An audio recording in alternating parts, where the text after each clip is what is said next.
আসসালামু আলাইকুম দর্শক, আশা করি সকলে ভালো আছেন। সকলকে জানাই আমার বার্ডসল্যান্ডে পেজে স্বাগত।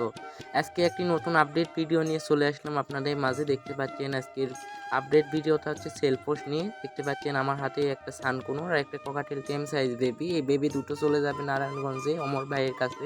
আজকের ভিডিওতে কথা বলবো আপনারা কিভাবে খুব সহজে পাখিগুলো সেল করতে পারবেন।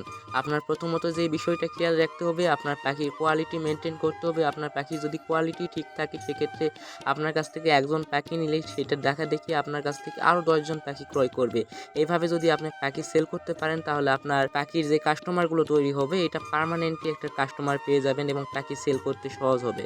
আর আপনার পাখির সেক্টরে আসার ক্ষেত্রে প্রথমেই যে বিষয়টি খেয়াল রাখতে হবে, আপনার পাখি যেটা পালন করা এবং পাখি সেল করার ক্ষেত্রে সুস্থ মন মানসিকতা রাখতে হবে। সুতরাং পাখি সেল করতে হলে আপনার অবশ্যই কাস্টমারকে সুস্থ সবল পাখি দিতে হবে। এই পর্যন্তই ভিডিওটা আজকের। আশা করি সবাই ভালো থাকবেন, বার্ডসল্যান্ডের সঙ্গে থাকবেন। আল্লাহ হাফেজ।